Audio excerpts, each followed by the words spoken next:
मैं जवाब तो दे रहा था, मैं तो कह रहा था जी, जब ये आस्था का प्रश्न है, जब ये धार्मिक प्रश्न है, जब ये प्रभु का प्रश्न है, तो आप भी आस्था और धर्म और प्रभु पर ही बने रहो। ठीक है, आप राजनीति पे क्यों जाते हो? किसी राजनीतिक व्यक्ति ने ये नहीं कहा कि इससे हमारी वोट घटेंगे या किसी की वोट बढ़ेंगी या बढ़नी चाहिए या घटनी चाहिए। ये तो आपने उठाया, मैंने इसलिए प्रश्न उठाया कि चैनलों को भी डिबेट करते समय थोड़े धैर्य का, थोड़े अनुशासन का पालन करना चाहिए, अनुशासन का और इसको राजनीतिक रूप नहीं देना चाहिए। लेकिन नेता बोले गम का दिन है, कोई बोले हिंदू धर्म धोखा है, वो सब अनुशासन और धैर्य का पालन कर रहे हैं। सुधांशु त्रिवेदी, आप बीजेपी के मिशन को बूस्टर डोज देने के लिए राम का नाम यूज कर रहे हैं, पॉलिटिकली यूज कर रहे हैं। देखिए, मैं भाटी जी की एक बात पे कहना चाहूंगा, क्या विचित्र तर्क है। एक समाजवादी पार्टी का महासचिव कैमरे के सामने बोलेगा और फिर कहेगा कि वो राजनीतिक रूप कोई और दे रहा है। समाजवादी पार्टी का सबसे सीनियर सांसद शफीकुर रहमान बर्क मीडिया के कैमरे के सामने आके बोलेगा और फिर कहेंगे राजनीतिक रूप को और दे रहा है। जितेंद्र अवार्ड एनसीपी के बड़े नेता हैं, मीडिया के कैमरे के सामने बोलेंगे, और तो मैं इन दोनों को उत्तर देना चाहता हूं। तेजस्वी यादव मीडिया के कैमरे के सामने बोलेंगे, भरी सभा में जहां दर्जनों मीडिया के कैमरे लगे, और फिर कहेंगे हमको राजनीतिक रैली में बोलेंगे और कहेंगे हम राजनीतिक रूप दे रहे हैं। अब मैं जवाब देना चाहता हूं। ये जितेंद्र अवार्ड ने जो बोला है, उनको मैं कहना चाहता हूं, एनसीपी पार्टी के है ना। छत्रपति शिवाजी महाराज के जानता राजा नाटक का सर्वाधिक मंचन शरद पवार साहब ने कराया, जो बाबा साहब पुरंदरे का लिखा था, और उसमें इस बात का मंचन है शिवा बावनी, जो कि शिवाजी के दरबार के समय में लिखी गई। उसमें कहा गया है कि मोड़ राखे मुगल मरोड़ पातशाह राखे, मोड़ राखे मुगल मरोड़ पातशाह राखे, राम नाम रख निज रसना सुधड़ में।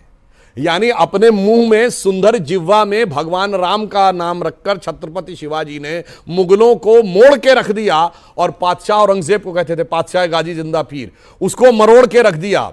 और बैरिन की हद रखी तेग बल शिवराज, यानी विरोधियों को तलवार के दम पर अपने हद में रख दिया। और देव राखे देवल स्वधर्म राखो घर में, यानी देवता देव स्थान में सुशोभित हुए, अपना अपना धर्म अपने घर में। आज यही तो मोदी जी के जमाने में हो रहा है। मुगलिया मानसिकता वालों को मोड़ के रखा हुआ है, पातशाह वालों को तोड़ के रखा हुआ है, भारत विरोधियों को हद में रखा हुआ है। और हद तो इतनी हो गई कि ग्लोबल टाइम्स ने भी मोदी जी की तारीफ कर दी। भैया, जो चाइना का मुखपत्र है सरकार का, वो भी मान गया कि भैया मोदी के जमाने में अच्छा काम हो रहा है।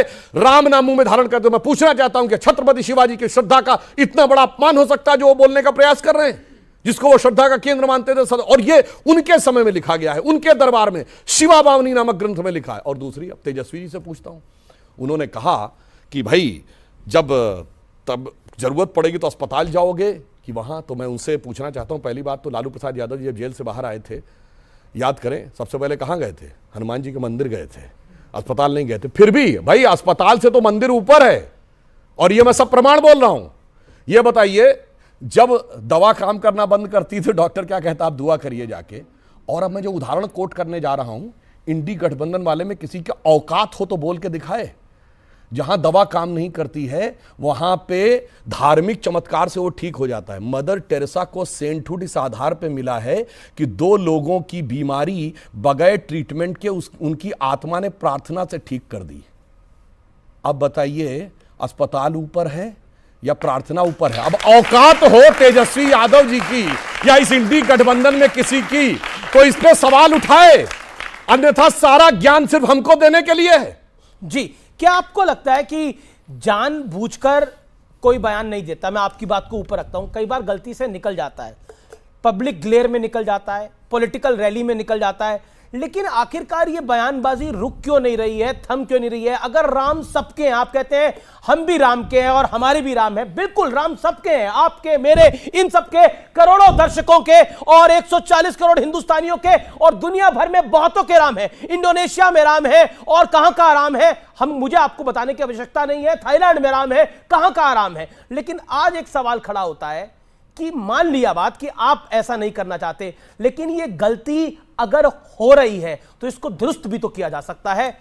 देखिए, मैंने शुरू में ये कहा कि आस्था पर किसी को प्रश्न नहीं उठाना चाहिए, किसी की आस्था का अपमान नहीं करना चाहिए। और मेरी पार्टी की भी ये लाइन है, राष्ट्रीय अध्यक्ष जी ने, हमारे अखिलेश यादव जी ने कहा है कि किसी को किसी धर्म और जाति पर टिप्पणी नहीं करनी चाहिए हमारी पार्टी के कार्यकर्ता को। जी, लेकिन मैं बहुत जोर देकर इस बात कहना चाहता हूं कि आस्था और मूर्खता का फर्क समझते रहिए। आस्था को मूर्खता में तब्दील मत होने क्या है दीजिए। मूर्खता और क्या है आज आस्था? 21वीं सदी में जी। अगर खड़े होकर एक राष्ट्रीय पार्टी के प्रवक्ता, सत्तारूढ़ पार्टी के प्रवक्ता ये कह रहे हैं कि इलाज वैज्ञानिक तरीके से नहीं होगा, दवाइयों से नहीं होगा, इलाज आस्था से हम नहीं होगा, कह रहे, मदर तो मैं टेरेसा इसे कह रही है मूर्खता भाई। मानता हूं। ये पोप मैं ने इसे कहा, मैंने कोई नहीं भी कहा कहे, है। कोई आपने वो सिद्ध किया कि अरे ऐसा भाई, होता है। मतलब आप मान कि रहे हो जब- मदर टेरेसा का देखिए, सेंटूट सुनिए, गलत है? अब मैं अपनी मदर बात टेरेसा करता हूं। सेंटूट मैं गलत है, अपनी बोलिए बात ना। करता हूं। दुनिया में अच्छा एक बात बताइए, ये स्वामी प्रसाद मौर्य मूर्खता कर रहे हैं या ये चतुराई कर रहे हैं? कौन सी बात पे? स्वामी प्रसाद मौर्य कौन सी बात पे? हिंदू धर्म धोखा है। नहीं, ये बाबा साहब अम्बेडकर ने नहीं कहा मैं था। उन्होंने बोला उनको बाबा कोट साहब किया। अम्बेडकर ने हिंदू धर्म धोखा है। बाबा साहब बताइए अम्बेडकर कहां बोला? बाबा ये साहब कमाल की अम्बेडकर बात करें, बाबा साहब अरे, अम्बेडकर ने आप- कभी हिंदू धर्म को धोखा नहीं कहा। एनिहिलेशन ऑफ कास्ट पढ़िए उनका नहीं, लेख। उन्होंने हिंदू धर्म को धोखा नहीं उन्होंने कहा। तब उनकी पढ़िए 22 मैंने। प्रतिज्ञाएं पढ़िए आप। उन्होंने इन्होंने इस्लाम पढ़ के रखी बारे हैं। में जो पढ़ा वो बोलिए। नहीं, मैं उस बात को नहीं बहस कर शुरू रहा। करूं? जय श्री राम दोस्तों विपक्षी पार्टियों के दुगलेपन की कोई हद ही नहीं है। पहले तो ये मीडिया के कैमरे के सामने आएंगे और हिंदू धर्म को लेकर उल जुलूल बातें करेंगे और हिंदू धर्म को अपमानित करने का काम करेंगे और बाद में फिर पलट जाएंगे और बोलेंगे कि बीजेपी धार्मिक राजनीति कर रही है। हमारे देश की जनता इतनी भी बेवकूफ नहीं है कि कौन हमारे हिंदू धर्म को अपमानित कर रहा है और कौन सम्मानित कर रहा है, यह बात समझने में सक्षम न हो। अब देश की जनता जागरूक हो चुकी है, यह बात आपको 2024 के इलेक्शन के बाद समझ में आ जाएगी। दोस्तों आपका इस बारे में क्या कहना है कमेंट बॉक्स में जरूर बताएं। अगर वीडियो पसंद आए तो इस वीडियो को लाइक करके चैनल को सब्सक्राइब जरूर कर लेना। जय श्री राम, भारत माता की जय।